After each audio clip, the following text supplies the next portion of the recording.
خان صاحب کے ساتھ محبت کا اصلی ثبوت آپ نے دینا ہے انشاءاللہ.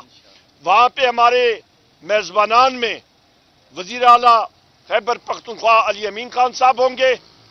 یہاں پہ میرے بائیں طرف اسپیکر قومی اسمبلی اسد کیسر صاحب، میرے دائیں طرف عاطف خان صاحب، شاہرام خان صاحب، علی محمد خان صاحب. یہ ہمارے انشاءاللہ تعالی وہاں پہ میزبانان ہوں گے اور بھرپور جلسہ ہوگا ہمارا.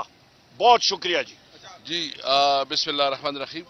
میں صرف اتنا کہتا ہوں کہ آج جو ہماری ملاقات ہوئی ہے اس پہ ایک تو یہ بھی ہمارا طے ہوا کہ جو الائنسز ہم بنا رہے ہیں انشاءاللہ آئندہ 15 دن کے اندر ہم کوشش کر رہے ہیں کہ اس کو ایک بڑا گرینڈ الائنس بنائیں اور اس پہ ہم تمام ان پولیٹیکل پارٹیز کو ساتھ پلائیں جو پولیٹیکل پارٹیز اس وقت اس رجیم کے خلاف آواز اٹھا رہی ہیں، وہ بلوچستان کے ہوں، وہ سندھ کے ہوں، وہ خیبر پختونخوا کے ہوں، وہ پنجاب کے ہوں، وہاں جہاں سے ہو.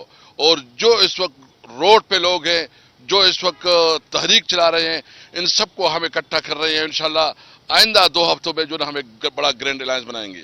نمبر 2 جو ہمارا جلسہ ہے، ایک تو جو مریم صاحب نے کہا کہ اس کا بنیادی مقصد جو عمران خان کو ناجائز طور پر گرفتار کیا گیا، جو کہ ایک سابقہ وزیر اعظم ہے جس نے ورلڈ کپ جیتا، جو پاکستان کی ایک بہت بڑی پرسنالٹی شخصیت ہے پوری دنیا میں جاننے والا.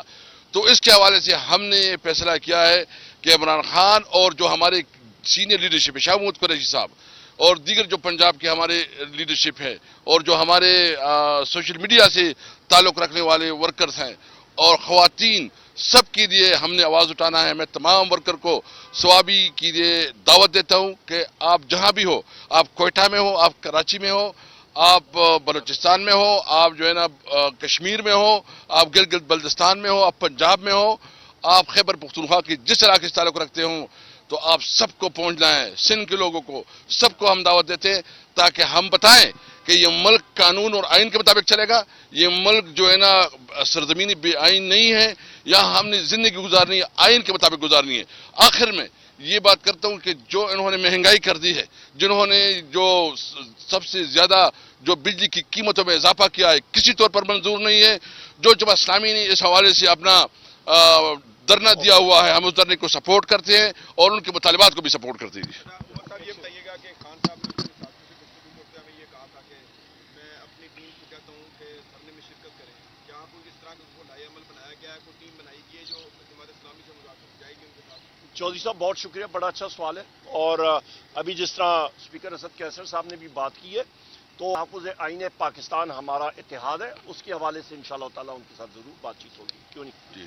موقف ان کا بالکل درست ہے. آج بھی وزیر اعظم صاحب نے کہا ہے اور ہمارا موقف، ہمارا سٹینڈ سارے الائنس کے ممبرز کا، جماعت اسلامی کا یہی ہے. یہ بتائیے گا عمران خان صاحب نے کہا، اور اس پہ سوری ایک بات میں بتا دوں کہ یہ بجلی کے، کیونکہ میں خود پاور منسٹر، انرجی منسٹر رہ چکا ہوں، ہم نے پریس کانفرنس بھی کی تھی شبلی فراز صاحب نے اور میں نے، اور شیخ اکرم وقاص صاحب نے. واضح طور پہ بتا دوں، بجلی کے نرخوں میں جو اضافہ ہو رہا ہے، یہ اس وقت پیپلز پارٹی اور بالخصوص مسلم لیگ نون نے جو پاور پلانٹس لگائے ہیں، یہ کیپیسٹی پیمنٹس مہنگے داموں لگے ہیں، غلط لگے ہیں، ان کی غلطی ہے. اب تو کوڑے پہ بھی ٹیکس لگا دیا گیا، آٹے پہ ٹیکس لگا دیا گیا، بجلی پہ ٹیکسز ہیں، تو میڈیسن مہنگا اور مسئلہ پھر وہیں پہ بات آئیں گے کہ آصف علی زرداری کو دیکھیں کہ آپ کا 88 کروڑ روپیہ پریزیڈنٹ ہاؤس کا خرچہ بڑھ گیا ہے. آپ کا شہباز شریف کے وزیر اعظم ہاؤس کا دیکھیں اور آپ ان کے فورن ٹرپس کا دیکھیں. وزیر اعظم عمران خان صاحب نے خرچے کم کیے تھے، یہاں پہ ابھی یہ پھر بڑھا رہے ہیں.